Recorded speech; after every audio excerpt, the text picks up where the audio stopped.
چھڑی تو پلا کدی شیخ جی دانا چھڑی تو پلا کدی شیخ جی دا جے چاویں دھکے تینو نظر محمد جے چاویں یہ ایک نقطہ ہے لیکن بہت مشکل سے حاصل ہوتا ہے. شاعر کہتا ہے چاہتا ہے نظر محمد تجھے دیکھ، وسیلہ پکڑ شیخ کو. شیخ وسیلہ ہے، ادھر سے نظر محمد کا تو پتہ چلے گا، تیرے میں کیفیت پیدا ہوگی، تیرے میں نور پیدا ہوگا، گناہوں سے جو تو چور ہے تیرے اندر حوصلہ پیدا ہوگا. اور یہ صحیح بات ہے. جس کا دل مر گیا اس کا سب کچھ مر گیا. گناہ دل کی موت ہے. اس لیے نظر محمد طریقت میں یہ چیزیں کرتے ہیں تاکہ اس کا خیال گزر جائے، ان سے ملنے کی کوشش کرے. اگر سچا ہوگا تو بھائی یہ کیا بات ہے، یہ نظر محمد کی بات کرتے ہیں، یہ کوئی حقیقت ہے یا ایسے موڈ میں آ کے کچھ کہہ دیا. کہے گا نہیں، یہ بہت بڑی حقیقت ہے، یہ بہت بڑی حقیقت ہے. اگر نظر محمد تم کو مل گئی، تم کو دنیا آخرت میں کیا چاہیے. تو اس لیے جن کے دل میں چیز آ گئی، واقعات پڑھتے ہیں، پھر وہ درود شریف کثرت سے پڑھتے ہیں. پھر کبھی کبھی ان کو زیارت رسول صلی اللہ علیہ وسلم ہوتی ہے، وہ ان کو پھر نکالتے ہیں. اس لیے خدا سے توفیق مانگتا ہوں، خدا ہم کو آپ کو زیادہ درود پڑھنے کی توفیق عطا کرے تاکہ ہمارے دل کھلے.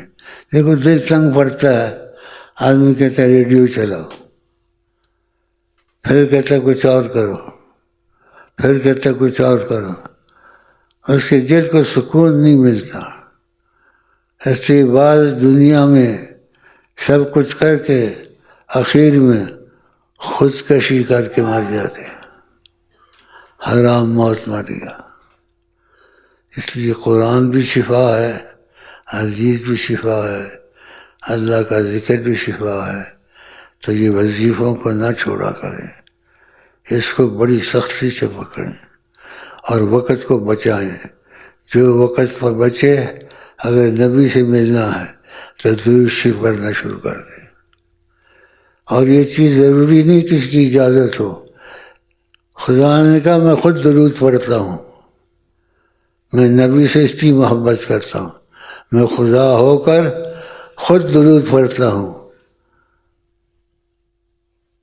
اے ایمان والو، یعنی اگر ایمان چاہیے تم کو، صلو علیہ، ان پہ درود پڑھا کرو، وسلموا تسلیما، اور سلام بھی پڑھا کرو.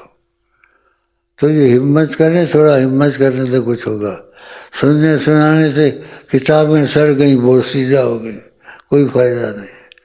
مولوی واعظ کر کر کے تھک گئے کہ میں خود بھی وہ عمل نہیں تھا اور مولویوں میں، اور دوسرے کو کیا زندہ کرتے جو خود مردہ ہو.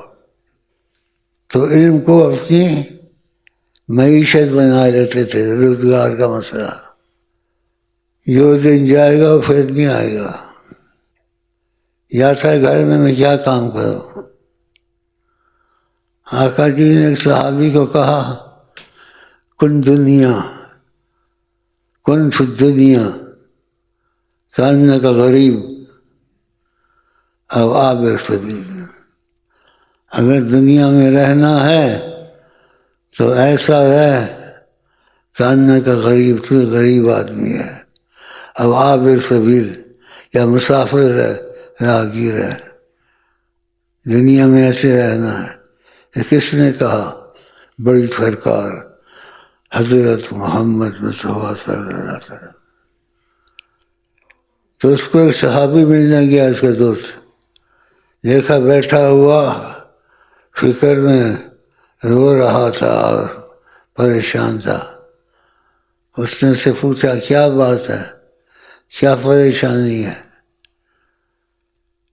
کہا ما عملت علی وصیت رسول اللہ، میں نے نبی صلی اللہ علیہ وسلم کی وصیت پہ عمل نہیں کیا۔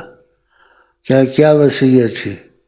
کہا دنیا میں ایسے ہے جیسے کوئی غریب رہتا ہے یا مسافر، میں دنیا میں پھنس گیا ہوں۔ کہا تمہارا گھر تو سارا خالی پڑا ہے۔ کہا تم کو نظر نہیں آتا یہ مشق، یہ تشت اور کوئی چیز پڑی تھی، 3 چیزیں تھیں، اس پر رو رہا تھا۔ ایک صحابی نے پوچھا دنیا سے ما یکفینی من الدنیا، کثرت خبز یقیم صلبک، روٹی کا ٹکڑا جو تیری ہڈی کو کھڑا کرے۔ اللہ، یہ ہم لوگ کا حال ہے، ترقی ہو گئی ہے، مصیبت آ گئی ہے۔